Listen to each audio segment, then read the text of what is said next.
ഏറ്റവും കൂടുതൽ മലയാളികൾ നെഞ്ചിലേറ്റുന്ന ഒരു തമിഴ് താരമാരെന്ന് ചോദിച്ചാൽ അതിന് രണ്ടാമതൊന്നും ആലോചിക്കാതെ ആർക്കും പറയാം അത് ഇപ്പോഴത്തെ തമിഴ്നാട് മുഖ്യമന്ത്രി കൂടിയായിട്ടുള്ള ജോസഫ് വിജയ് ആണെന്ന്. അദ്ദേഹത്തിന്റെ ഭരണത്തിൽ മുല്ലപ്പെരിയാർ വിഷയത്തിൽ ഒരു ശാശ്വത പരിഹാരം നമ്മൾ മലയാളികളും പ്രതീക്ഷിക്കുന്നുണ്ട്. എന്നാൽ അതിനു മുൻപേ ഇതാ കാവേരി നദീജല തർക്കത്തിന്റെ രൂപത്തിൽ ആദ്യത്തെ വലിയ രാഷ്ട്രീയ പരീക്ഷണം വിജയിയെ തേടിയെത്തുകയാണ്.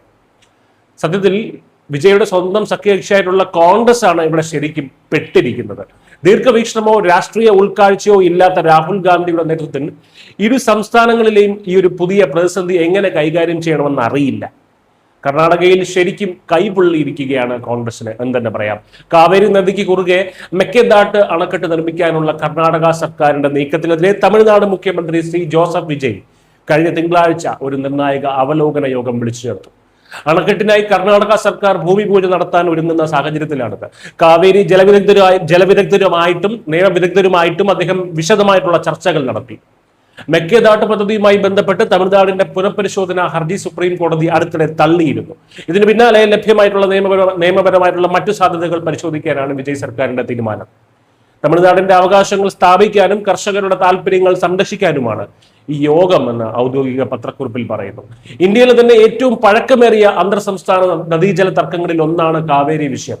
തമിഴ്നാട്, കർണാടക, കേരളം, പുതുച്ചേരി എന്നീ സംസ്ഥാനങ്ങൾ ഉൾപ്പെടുന്നതാണ് ഈ പ്രശ്നം. 1892-ലും 1924-ലും അന്നത്തെ മൈസൂർ രാജ്യവും മദ്രാസ് പ്രസിഡൻസിയും തമ്മിലുണ്ടാക്കിയ കരാറുകളിൽ നിന്നാണ് ഇതിന്റെ തുടക്കം. മദ്രാസ് പ്രസിഡൻസി എന്നത് അന്നത്തെ ബ്രിട്ടീഷ് സാമ്രാജ്യത്തിന്റെ ഒരു പ്രധാന ഭരണ ഉപവിഭാഗമായിരുന്നു. ഈ ബ്രിട്ടീഷുകാരാണ് എല്ലാ കുത്തിത്തിരിപ്പിന്റെയും ഉറവിടം. അവരില്ലാതെ എന്ത് കുത്തിത്തിരിപ്പല്ലേ? ജലവിതരണവുമായി ബന്ധപ്പെട്ട് 2007-ൽ കാവേരി ട്രിബ്യൂണൽ പുറപ്പെടുവിച്ച വിധി 2018-ൽ സുപ്രീം കോടതി പരിഷ്കരിച്ചിരുന്നു.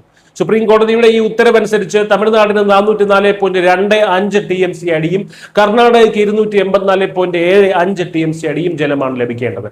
എന്നാൽ ബംഗളൂരുവിന്റെ കുടിവെള്ള ആവശ്യത്തിനും വൈദ്യുതി ഉൽപാദനത്തിനുമായി മെക്കേദാട്ട് പദ്ധതി കൂടിയേ തീരൂ എന്നാണ് കർണാടകയുടെ വാദം. ഇതിലൂടെ നദിയുടെ ഒഴുക്കിന്റെ നിയന്ത്രണം പൂർണ്ണമായും കർണാടകയുടെ കൈകളിലാകുമോ എന്നാണ് തമിഴ്നാട് ഭയപ്പെടുന്നത്. മഴ കുറയുന്ന സമയങ്ങളിൽ ഇരു സംസ്ഥാനങ്ങളും തമ്മിലുള്ള തർക്കം രൂക്ഷമാകാറുണ്ട്. ഇവിടെയാണ് യഥാർത്ഥ രാഷ്ട്രീയ പ്രതിസന്ധി വരുന്നത്. കർണാടകയിൽ ഭരിക്കുന്നത് കോൺഗ്രസ് ആണ്. തമിഴ്നാട്ടിലാകട്ടെ പുതിയ ഭരണകക്ഷിയായിട്ടുള്ള TVKയുടെ പ്രധാന സഖ്യകക്ഷിയും ഇതേ കോൺഗ്രസ് തന്നെയാണ്. പ്രാദേശിക താല്പര്യങ്ങൾ വരുമ്പോൾ രാഷ്ട്രീയ സഖ്യങ്ങൾ എത്രത്തോളം ദുർബലമാണെന്നാണ് നമ്മൾ കാണുന്നത്. കോൺഗ്രസ് നേതൃത്വത്തിന്റെ പ്രത്യേകിച്ച് രാഹുൽ ഗാന്ധിയുടെ ദീർഘവീക്ഷണമില്ലായ്മയാണ് ഇവിടെ തുറന്നു കാട്ടപ്പെടുന്നത്. കർണാടകയിലെ കോൺഗ്രസ് സർക്കാർ പുതിയ ഡാം വേണമെന്ന് വാശി പിടിക്കുമ്പോൾ മറുഭാഗത്ത് അവരുടെ തന്നെ സഖ്യകക്ഷിയായിട്ടുള്ള വിജയ് അതിനെതിരെ ശക്തമായിട്ടുള്ള ഒരു നിയമ പോരാട്ടത്തിന് ഇറങ്ങുകയാണ്. പതിറ്റാണ്ടുകളായി വൈകാരികവും രാഷ്ട്രീയവുമായി ആളിക്കത്തുന്ന കാവേരി വിഷയം ഇന്ന് TVK കോൺഗ്രസ് ബന്ധത്തിന്റെ മാറ്റുരയ്ക്കുകയാണ്. യാതൊരു മുന്നൊരുക്കവും ഉൾക്കാഴ്ചയും ഇല്ലാതെ തീരുമാനങ്ങൾ എടുത്താൽ എന്ത് സംഭവിക്കും എന്നതിന്റെ ഏറ്റവും വലിയ ഉദാഹരണമായി ഈ സംഭവം മാറുന്നു. സഖ്യരാഷ്ട്രീയമാണോ അതോ പ്രാദേശിക താല്പര്യങ്ങളാണോ ഇവിടെ വിജയിക്കുക എന്നത് കണ്ടറിയണം. എന്തായാലും കോൺഗ്രസിന് ഇത് വലിയൊരു തിരിച്ചടി തന്നെയാണ്. News desk Kerala.